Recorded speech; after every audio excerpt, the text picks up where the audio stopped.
Père et tendre Père Céleste, on te remercie de ces moments qu'on va passer ensemble dans cette sainte journée de sabbat, que tu nous as mis à part, pour qu'on prenne ces 24 heures pour passer avec toi. Alors Seigneur, nous réclamons ta présence par ton Saint-Esprit durant ce culte. Et c'est au nom de ton Fils qu'on te demande ces choses. Amen. Sur de la parole ce matin dans Apocalypse 14, verset 7. Je vis ensuite un autre ange voler haut dans le ciel. Il avait un évangile éternel pour l'annoncer aux habitants de la terre, à toute nation, à toute tribu, à toute langue et à tout peuple. Il disait d'une voix forte, « Craignez Dieu et rendez-lui gloire, car l'heure de son jugement est venue. Adorez celui qui a fait le ciel, la terre, la mer et les sources d'eau. » Amen. Alors, bonjour à tous. Alors, je ne sais pas si vous vous souvenez de ma dernière prédication où on avait parlé de l'Évangile éternel. Pourquoi on l'appelle l'Évangile éternel? Alors, on a vu que ce plan-là avait été établi dès avant la création, qu'il a été révélé lorsque Adam et Ève ont péché, qu'il a été réalisé lorsque Jésus est venu sur la terre, qu'il s'est continué dans le lieu très saint du sanctuaire, et qu'il continue encore et s'est continué dans le lieu saint où Jésus intercède, et il s'est continué encore aujourd'hui dans le lieu très saint où Jésus intercède pour nous et fait le jugement, et qu'il va se continuer pour l'éternité aussi, alors qu'on va passer l'éternité avec Jésus pour l'adorer et le glorifier de tout ce qu'il a fait pour nous. Alors, comme on a lu dans le verset tout à l'heure, versets 6 et 7, il présentait l'Évangile éternel, mais au verset 7, il y a quelque chose de spécial qui nous est dit, il y a trois verbes à l'impératif. C'est tout simple, Apocalypse 14, verset 7, il disait d'une voix forte, « Craignez Dieu et donnez-lui gloire, car l'heure de son jugement est venue, et adorez celui qui a fait le ciel, la terre, la mer et les sources d'eau. » Alors, trois demandes qui nous sont faites. Craindre Dieu, donner gloire et de l'adorer. Alors aujourd'hui, on va explorer qu'est-ce que ça veut dire craindre Dieu. Alors je pensais que ça serait très court, mais malheureusement, heureusement, il y a tellement de stock là-dessus, c'est incroyable. Craindre Dieu, il y a beaucoup de choses qui nous sont données dans la Bible avec ça. Alors on va voir ce que signifie craindre Dieu. Dans notre langue française, craindre quelque chose, c'est avoir peur. Craindre Dieu, ou en anglais, fear God. Oh boy! Ça nous fait presque trembler d'entendre ça. Mais la Bible a beaucoup d'autres définitions de la crainte de l'Éternel.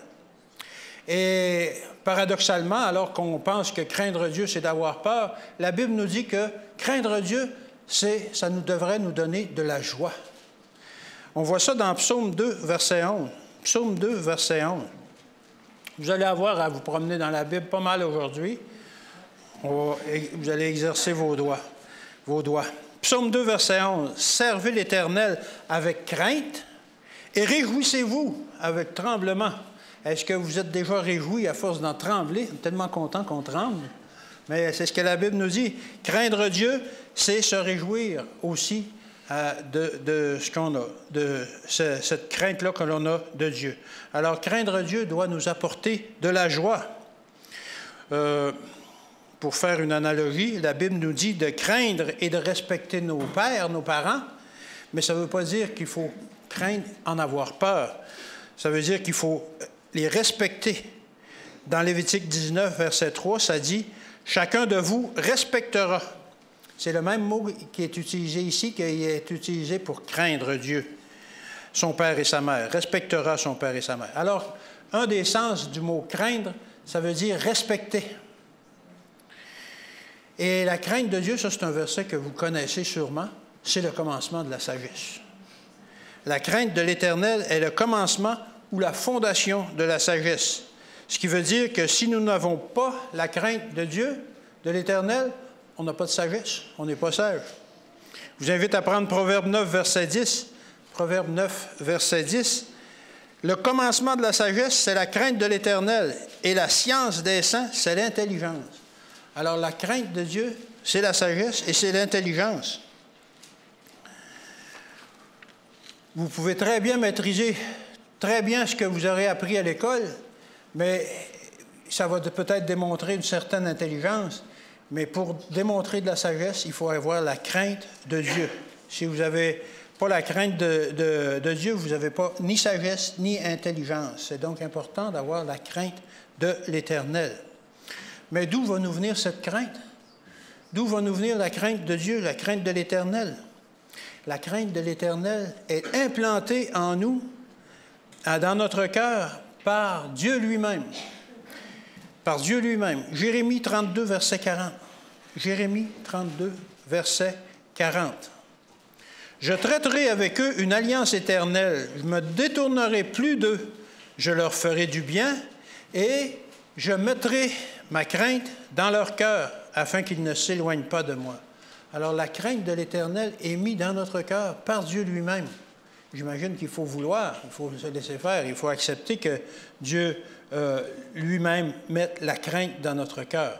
Et avec ça, je leur ferai du bien et je mettrai ma crainte dans leur cœur. La Bible nous parle aussi que la crainte de l'Éternel est un trésor plus grand que toutes les richesses. Salomon en a fait l'expérience et il nous apporte ses conclusions dans le verset suivant. Dans le Proverbe 15 au verset 16, c'est Salomon qui écrit « Mieux vaut peu, c'est-à-dire pas avoir beaucoup, on est mieux d'être pauvre ou presque rien avoir. Mieux vaut peu avec la crainte de l'Éternel qu'un grand trésor avec le trouble. » Alors, il semble que quand on a la crainte de l'Éternel, on n'a pas de trouble. Et que c'est mieux. On parle de Salomon. Vous savez, Salomon qui a tout eu. Il a eu tout ce qu'il voulait. Et justement, à la fin de sa vie, il disait « Vanité des vanités, ça ne sert à rien, ça ne sert à rien. La seule chose qui est importante, c'est la crainte de l'Éternel. » Un autre aspect de la crainte de l'Éternel, c'est que c'est un choix. Tantôt, on disait que Dieu allait l'implanter dans notre cœur, mais il faut choisir d'accepter qu'il mette la crainte dans notre cœur, de l'implanter dans notre cœur. Néhémie 1, verset 11. Néhémie 1 au verset 11. « Ah, Seigneur, que ton oreille soit attentive à la prière de ton serviteur et à la prière de tes serviteurs qui veulent craindre ton nom. » Il faut vouloir craindre son nom. « Donne aujourd'hui du succès à ton serviteur et fais-lui trouver grâce devant cet homme. J'étais alors échanson du roi. » Alors Néhémie choisit d'avoir la crainte de l'Éternel. Il choisit de craindre l'Éternel pour que l'Éternel mette la crainte dans son cœur. Et c'est ce que nous devons faire, nous aussi. Choisir d'accepter que Jésus mette sa crainte dans notre cœur. Proverbe 1, versets 28 et 28 à 30. Proverbe 1, 28 à 30. « Alors ils m'appelleront et je ne répondrai pas. Ils me chercheront et ils ne me trouveront pas, parce qu'ils ont haï la science et qu'ils n'ont pas choisi la crainte de l'Éternel. » Alors on voit que ces gens-là, ça ne va pas bien. On parle du peuple d'Israël, que ça allait pas bien dans le peuple.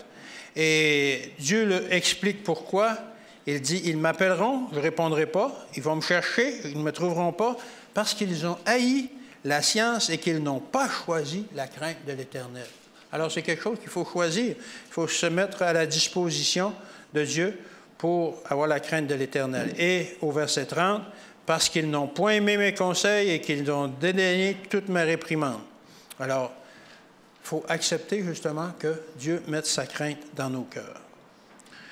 Un autre point, vous allez voir que la crainte de l'Éternel, la crainte de Dieu, c'est comme un diamant à multiples facettes, que quand on l'explore, ça fait toutes sortes de choses, et puis finalement, ça fait un beau diamant. La Bible nous apprend que la crainte de l'Éternel peut aussi être enseignée. On peut enseigner la crainte de l'Éternel. C'est quelque chose que nous pouvons apprendre. On peut l'enseigner aux autres et on peut l'apprendre. Psaume 34, verset 11. Psaume 34 au verset 11. « Venez, mes fils, écoutez-moi, je vous enseignerai la crainte de l'Éternel. » Alors, la crainte de l'Éternel est le commencement de la sagesse. Pour faire un résumé du début de cette prédication, C'est le commencement de la sagesse. Elle est implantée dans le cœur de l'homme par Dieu. Elle vaut mieux que la richesse. Elle est un choix et elle peut être enseignée et apprise. Mais ça ne nous dit pas qu'est-ce que la crainte de l'Éternel en soi. Qu'est-ce que la crainte de l'Éternel? Que veut vraiment dire craindre l'Éternel? Alors, pour le savoir, on doit, comme je vous disais, explorer la Bible partout, même dans l'Ancien Testament, parce que justement, comme je vous disais, la crainte de l'Éternel, il y a plein de facettes, et puis on va voir que à la fin, ça donne un merveilleux diamant qui est caché, parce que dans Apocalypse 14, verset 7, ça dit « craignez Dieu ». Mais comment? Alors, pour le savoir, il faut aller voir ailleurs. Par définition, la crainte de l'Éternel est une attitude de profond respect, d'admiration, de révérence et d'adoration envers lui, envers Dieu, car il est celui qui est et il est le Créateur, et nous sommes ses créatures. Alors, une chose qui fait que Dieu mérite la crainte, c'est qu'il est le Créateur. Psaume 33, versets 6 à 9. Psaume 33, versets 6 à 9. Les cieux ont été faits, donc Dieu est le Créateur, par la parole de l'Éternel, et toutes leurs armées par le souffle de sa bouche. Il amoncelle en un tas les eaux de la mer, et il met dans des réservoirs les abîmes, que toute la terre craigne l'Éternel. Pourquoi? Parce que c'est lui qui a fait, c'est lui qui est le Créateur. Que tous les habitants du monde tremblent devant lui, car il dit, et la chose arrive, il ordonne, et elle existe. Alors, pourquoi on doit craindre l'Éternel? Parce que Dieu est l'Éternel, Dieu est notre Créateur, et nous sommes ses créatures. Jérémie confirme cette affirmation aussi. Dans Jérémie 10, versets 6 à 7. Jérémie 10, 6 à 7. Nul n'est semblable à toi, ô Éternel. Tu es grand et ton nom est grand par ta puissance. Qui ne te craindrait, roi des nations? C'est à toi que la crainte est due, car parmi tous les sages des nations et dans tous les royaumes, nul n'est semblable à toi. Alors on voit encore une fois que Dieu mérite la crainte envers lui. La crainte ou le respect qui est dû à Dieu en rapport avec ce qu'il est.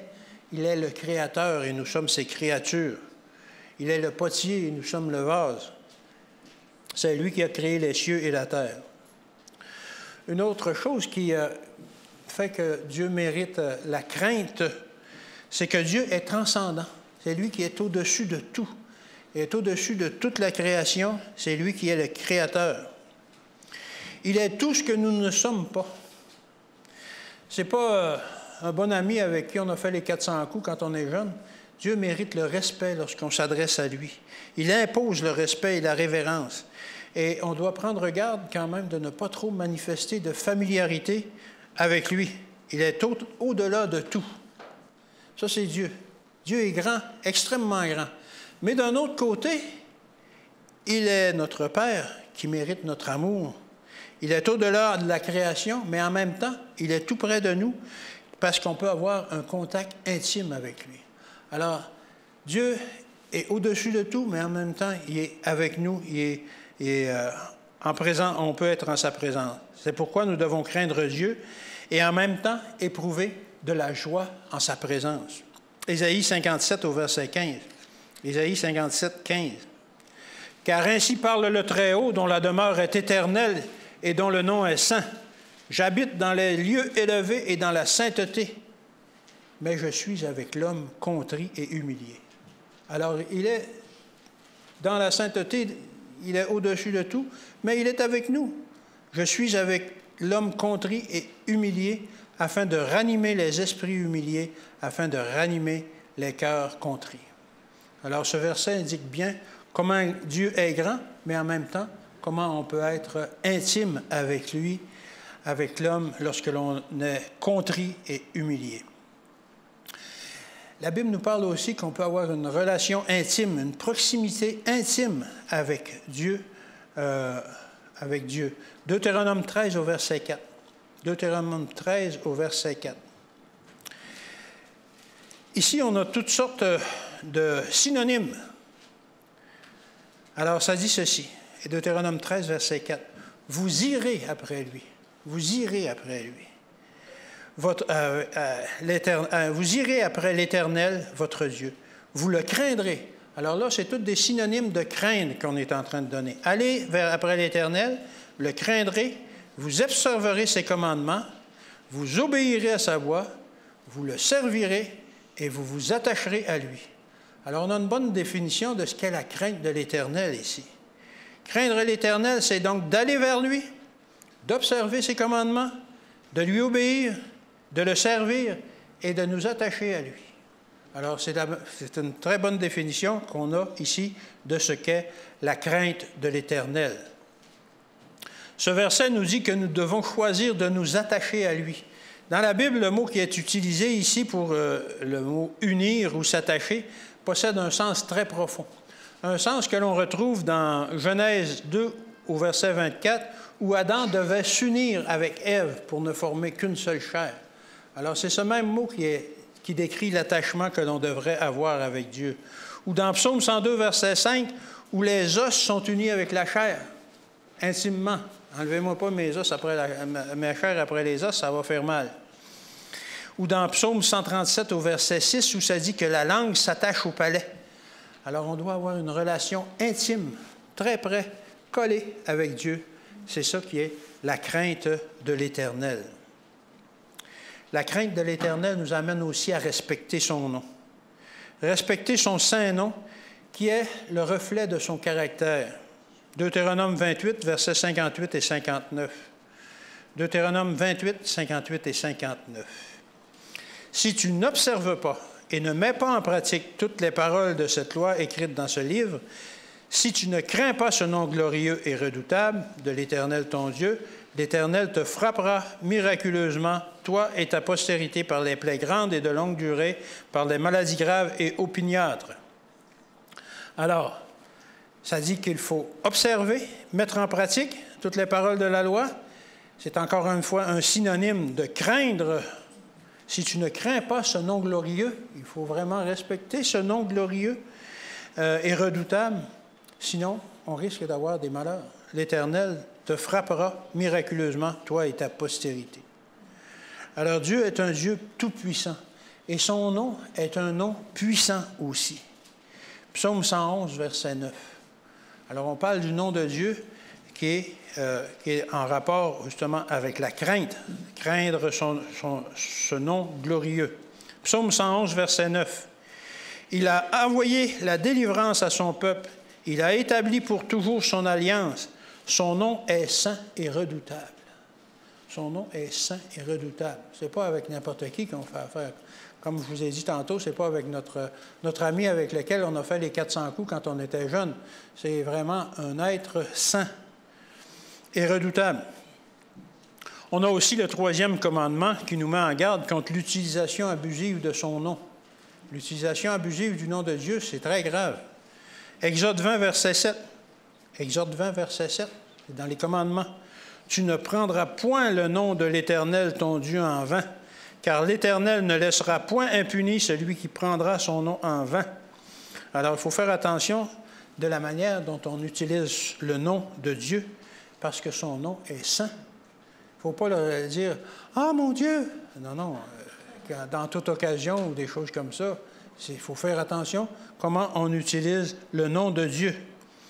Matthieu 6, verset 9. Matthieu 6, verset 9. Comment est-ce qu'on doit utiliser le nom de Dieu? Voici donc comment vous devez prier. Notre Père qui es aux cieux, que ton nom soit sanctifié, que ton nom soit rendu saint. Le nom de Dieu est saint. Alors, par notre prière, par notre vie, on doit sanctifier le nom de Dieu, le nom du Dieu auquel on appartient. On doit faire attention lorsque nous prononçons le nom de Dieu. En français, au Québec, on l'entend souvent prononcer, malheureusement. Et souvent, pire que ça, il est accompagné du mot « maudit ». C'est terrible, c'est incroyable. Les gens ne savent pas à quoi ils s'exposent lorsqu'ils utilisent le nom de Dieu comme ça. C'est vraiment un sacrilège, un blasphème. Le nom de Dieu est saint, à un point tel que les Hébreux avaient compris cela et qu'ils ne se permettaient même pas de prononcer son nom.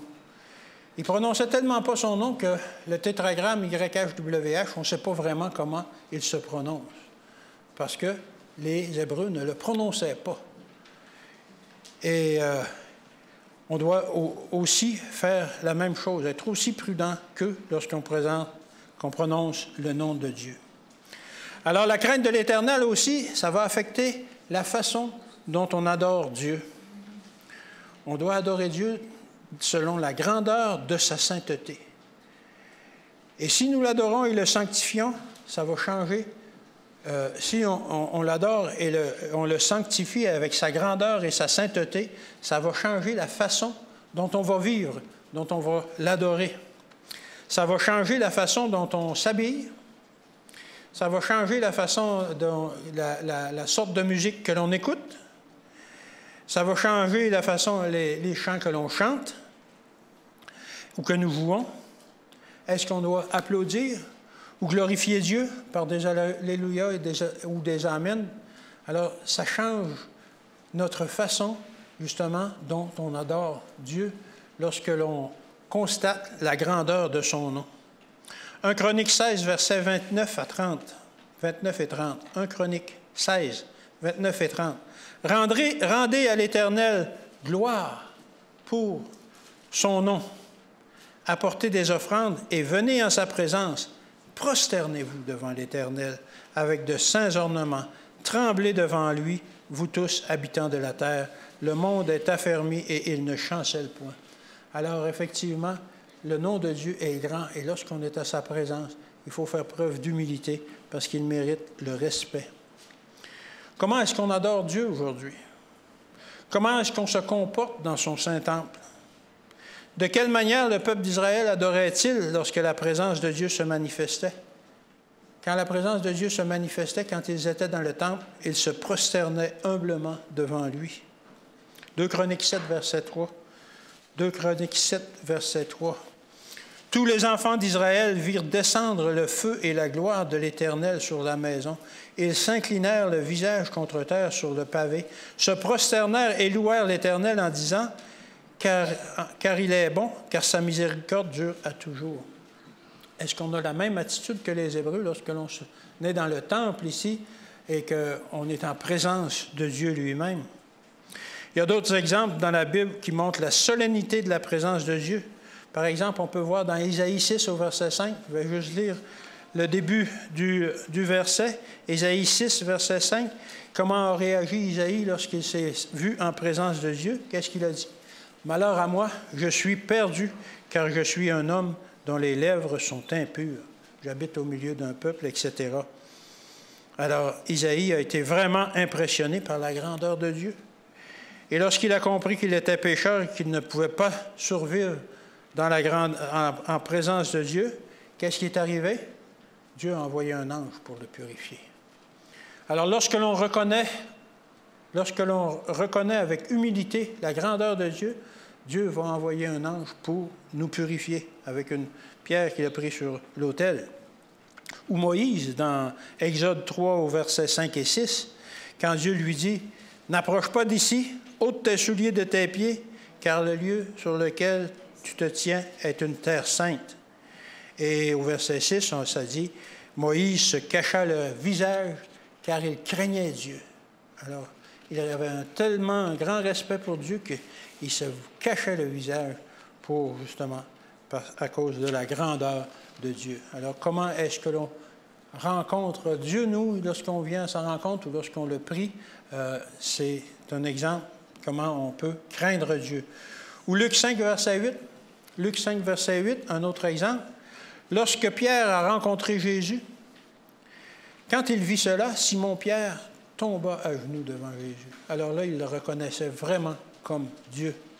Et il dit, « Seigneur, retire-toi de moi parce que je suis un homme pécheur. » Alors la crainte de l'Éternel suscite chez nous un sentiment d'humilité lorsque nous sommes en sa présence et que l'on voit sa grandeur. Nous sommes l'argile, il est le potier. Sans lui, nous ne sommes rien. L'argile, si vous mettez un bloc d'argile sur un tour de potier, puis que le potier n'est pas là pour faire tourner le tour, puis façonner le vase, il n'y a rien. Alors, c'est la même chose pour nous. Si Dieu n'est pas là pour nous façonner, on ne fera pas un beau vase. Psaume 9, verset 20. Psaume 9, verset 20, dans la version Martin. « Éternel, remplis-les de frayeur ou de crainte, que les nations sachent qu'elles ne sont que des hommes. » Alors, on voit justement la différence entre Dieu et l'homme. Nous ne sommes que des hommes. Ou Isaïe 45 au verset 9, « Malheur à qui conteste avec son Créateur, vase parmi des vases de terre. L'argile dit-elle à celui qui le façonne, « Que fais-tu? Et ton œuvre, il n'a point de main. » Est-ce qu'on peut dire à Dieu, « Mais qu'est-ce que tu es en train de faire avec moi? » Il est en train de nous façonner, tout ça. Alors, encore une fois, le sentiment d'humilité qui doit nous habiter lorsque Dieu accomplit des choses à travers nous. Cette crainte nous amène à être humbles devant Dieu. Et vous pouvez vous souvenir de Nebuchadnezzar qui a accompli de grandes choses. J'imagine qu'il était justement aidé par Dieu, justement, était appuyé par Dieu. Et que lorsqu'il a dit, n'est-ce pas la Babylone la grande que j'ai bâtie, etc., etc., qu'est-ce qui est arrivé? Dieu il a dit, ah ouais? C'est toi qui as bâti tout ça? C'est toi qui as réalisé ça? Et Dieu a enlevé la petite perle d'intelligence qu'il y avait dans lui, puis qu'est-ce qui est arrivé? Il s'est mis à manger du foin. Il est devenu comme les bêtes. Jusqu'au jour où il a reconnu, justement, avec humilité, et Dieu lui a redonné son intelligence. Vous retrouvez ça dans Daniel 4, au verset 28 à 37, cette histoire-là. Alors, encore une fois, il faut reconnaître que tout ce qu'on est, tout ce que nous sommes, le bien du moins, que tout ce que nous accomplissons, c'est par les mains de Dieu. Et faut le reconnaître avec humilité. La crainte de Dieu nous remplit d'humilité. Avoir la crainte de l'Éternel signifie aussi que nous lui faisons confiance. Lorsqu'on a la crainte de l'Éternel, on n'hésite pas à se remettre entre ses mains. Psaume 115 au verset 11. « Vous qui craignez l'Éternel, confiez-vous en l'Éternel. Mettez-vous en l'Éternel.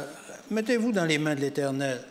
Il est leur secours et leur bouclier. » Qu'est-ce que ça veut dire de craindre l'Éternel? C'est de développer une relation d'obéissance envers lui. L'obéissance est la plus grande forme d'adoration envers Dieu.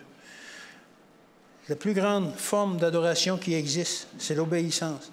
Craignez l'Éternel, confiez-vous en lui. Alors, c'est de se remettre entièrement dans ses mains. La crainte de l'Éternel a aussi un effet sur notre façon de vivre. La crainte de l'Éternel n'est pas simplement une vue de l'esprit ou un sentiment. Elle change nos comportements, elle nous rend surtout obéissants au commandement et elle nous prépare pour le service des autres. Souvenez-vous, lorsque Abraham se préparait à rencontrer Abimelech, il avait peur qu'on ne le tue à cause de la beauté de sa femme Sarah, de son épouse. Genèse 20, verset 11. On va lire le verset. Genèse 20, verset 11. Abraham répondit, « Je me disais qu'il n'y avait sans doute aucune crainte de l'Éternel, aucune crainte de Dieu dans ce pays, et que l'on me tuerait à cause de ma femme. » Alors, qu'est-ce qui se passe lorsqu'il n'y a pas de crainte de l'Éternel, de Dieu, en quelque part? On n'observe pas les commandements, on est meurtrier. Alors, Abraham craignait qu'on ne le tue à cause qu'il n'y avait pas de crainte de l'Éternel, de Dieu, dans ce pays-là. Lorsqu'il n'y a aucune crainte, les gens sont adultères, sont meurtriers, sont voleurs, sont désobéissants, lorsque la crainte de l'Éternel n'est pas là. De la même façon, Pharaon demanda aux sages-femmes d'exterminer tous les enfants mâles d'Hébreux. Vous vous souvenez, à l'époque, alors, la naissance de Moïse, et quelle fut la réponse des sages-femmes, et pourquoi elles répondirent cela? Exode 1, verset 17. Exode 1, verset 17.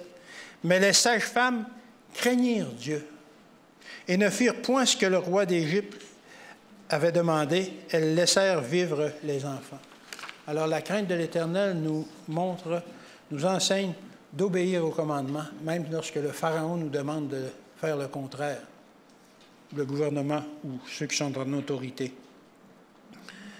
Lorsqu'on craint l'Éternel, on préserve la vie. et on obéit au commandement.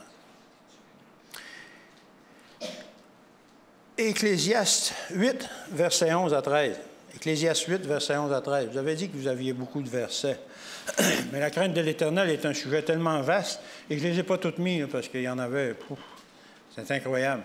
On penserait que quand on lit ça, la crainte de l'Éternel, c'est juste avoir peur de Dieu, mais non, non. Alors, Ecclésiaste 8, versets 11 à 13, « Parce qu'une sentence contre les mauvaises actions ne s'exécute pas promptement, le cœur des fils de l'homme se remplit en eux du désir de faire le mal. Cependant, quoique le pécheur fasse 100 fois le mal et qu'il y persévère longtemps, je sais aussi que le bonheur est pour ceux qui craignent Dieu, parce qu'ils ont la crainte devant lui. Mais le bonheur n'est pas pour le méchant, il ne prolongera point ses jours, pas plus que l'ombre, parce qu'il n'a pas la crainte devant Dieu. » Alors c'est Salomon qui parle ici.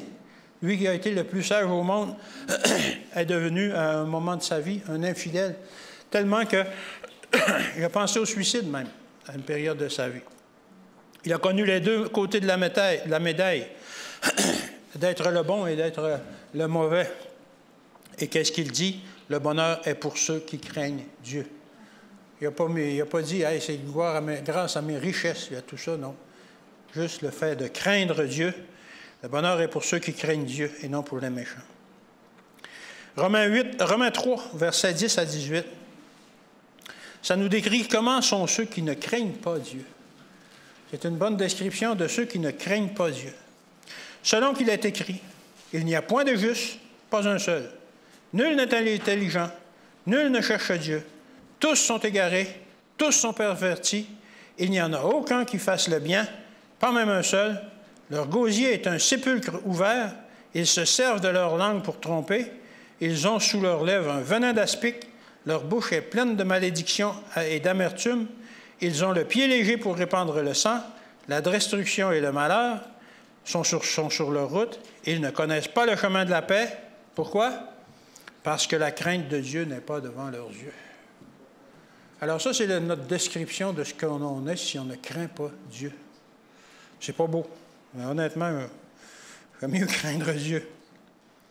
D'obéir, un respect et d'obéissance. Deutéronome 4, versets 10 et 12. « Souviens-toi du jour où tu te présentas devant l'Éternel, ton Dieu, à Horeb, lorsque l'Éternel me dit, « Assemble auprès de moi le peuple, je veux leur faire entendre mes paroles, afin qu'ils apprennent à me craindre tout le temps qu'ils vivront sur la terre, et afin qu'ils les enseignent à leurs enfants. » Alors Dieu dit à Abraham, « Dis au peuple qui viennent là, je veux qu'ils apprennent à me craindre. » Et qu'est-ce que c'est, la crainte? On va au verset 12. « Et l'Éternel vous parla du milieu du feu. Vous entendîtes le son de ses paroles, mais vous ne le vîtes point de figure, vous n'entendîtes qu'une voix. Il publia son alliance qu'il vous qu'il vous ordonna d'observer les 10 commandements. » Alors, il a écrit deux tables de pierre. Celui qui craint Dieu est celui qui observe les commandements. La crainte de l'Éternel nous pousse aussi à prendre soin des pauvres et de nos voisins, ceux qui sont dans le malheur. Lévitique 19, versets 14 et 32. Lévitique 19, 14 et 32. « Tu ne maudiras point un sourd, et tu ne mettras devant un aveugle rien qui le fasse tomber, car tu auras la crainte de Dieu. Je suis l'Éternel. » Alors, on ne fera pas des mauvais coups à ceux qui sont dans le malheur. Au verset 32. « Tu te lèveras devant les cheveux blancs et tu honoreras la personne du vieillard. Tu craindras ton Dieu. Je suis l'Éternel. » Alors, d'aider les personnes âgées ou les gens comme ça, c'est craindre Dieu. Lévitique 25, versets 17 et 36. Lévitique 25, 17 et 36.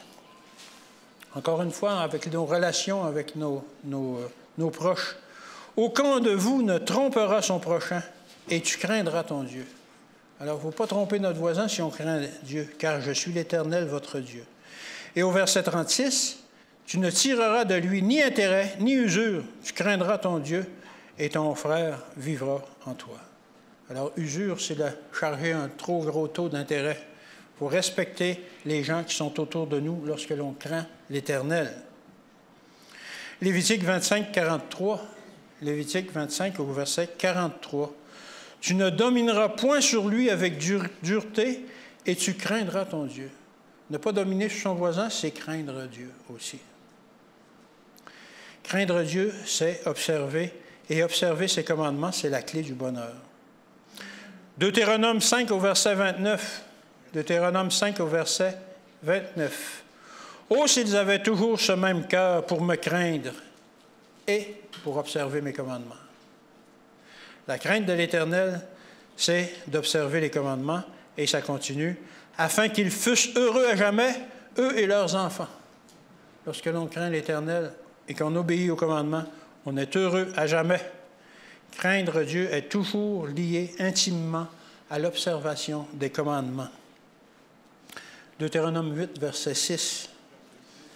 Deutéronome 8, verset 6. « Tu observeras les commandements de l'Éternel ton Dieu pour marcher dans ses voies et pour le craindre. » Alors, craindre l'Éternel, c'est observer ses commandements. Deutéronome 10, versets 12 et 13. 12 à 13. « Maintenant, Israël, que demande de toi l'Éternel ton Dieu, si ce n'est que tu craignes l'Éternel? » Encore une fois. Et maintenant, l'Éternel ton Dieu. Maintenant, on va donner des synonymes.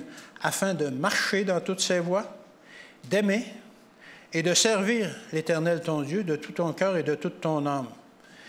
Si ce n'est que tu observes les commandements de l'Éternel et ses lois que je te prescris aujourd'hui, afin que tu sois heureux. Alors encore une fois, craindre l'Éternel, observer les commandements, être heureux. Ça va ensemble. Psaume 103, versets 17 et 18. Psaume 103, 17 et 18. « Mais la bonté de l'Éternel dure à jamais pour ceux qui le craignent. » Encore une fois, les bontés de l'Éternel durent pour ceux qui le craignent à jamais. « Et sa miséricorde pour les enfants de leurs enfants, pour ceux qui gardent son alliance et se souviennent de ses commandements afin de les accomplir. » Alors, encore une fois, c'est tout lié ensemble. La crainte de l'Éternel, le bonheur et obéir aux commandements. J'en ai tellement. Et comment est-ce qu'on montre que l'on craint l'Éternel? Comment est-ce qu'on montre que l'on craint l'Éternel? C'est justement en obéissant aux commandements. Genèse 22, verset 12. Genèse 22, 12. L'ange dit, « N'avance pas ta main sur l'enfant et ne lui fais rien. » On sait que c'est Abraham qui s'apprêtait à sacrifier son fils. « Car je sais maintenant que tu crains Dieu et que tu ne m'as pas refusé ton fils, ton unique. » Craindre Dieu, c'est obéir à Dieu, obéir aux commandements. Ou dans Job 1, 8 et 9. L'Éternel dit à Satan, « As-tu remarqué, mon serviteur Job? Il n'y a personne comme lui sur terre. C'est un homme intègre et droit, craignant Dieu et se détournant du mal. » Alors, encore une fois, craindre Dieu, c'est se détourner du mal. Et c'est ce qui fait que Jésus reconnaît ceux qui le servent. Job 28, 28. Puis il dit à l'homme, « Voici la crainte du Seigneur, c'est la sagesse, s'éloigner du mal, c'est l'intelligence. » La crainte de l'Éternel amène aussi la sanctification. 2 Corinthiens 7, verset 1. 2 Corinthiens 7, 1. « Ayant donc de telles promesses, bien-aimés, purifions-nous de toute souillure de la chair et de l'esprit, en achevant notre sanctification dans la crainte de Dieu. » Alors la sanctification, la crainte de l'Éternel, la crainte de Dieu nous amène à nous sanctifier. Et pour terminer, il y a des promesses liées à la crainte de l'Éternel. Malachie 3, verset 6. Malachie 3, verset 6. « Alors, ceux qui craignent l'Éternel se parlèrent un à l'autre. L'Éternel fut attentif et il écouta. Et un livre de souvenirs fut écrit devant lui pour ceux qui craignent l'Éternel et qui honorent son nom. » Quel est ce livre de souvenirs qui a été écrit? Le livre de vie, pour ceux qui craignent l'Éternel. Alors, lorsque vous craignez l'Éternel, que vous faites ce que... Vous avez une relation telle qu'il a été décrite précédemment, votre nom est inscrit dans le livre de souvenirs, dans le livre de vie. Psaume 103, versets 11 à 14. La crainte de l'Éternel nous amène le pardon de nos péchés. Mais autant les cieux sont élevés au-dessus de la terre, autant sa bonté est grande pour ceux qui le craignent. Autant l'Orient est éloigné de l'Occident, autant il éloigne de nous nos transgressions. Alors la crainte de l'Éternel nous enlève nos transgressions. Comme un père a compassion de ses enfants, l'Éternel a compassion de ceux qui le craignent. Car il sait de quoi nous sommes formés, il se souvient que nous sommes poussière.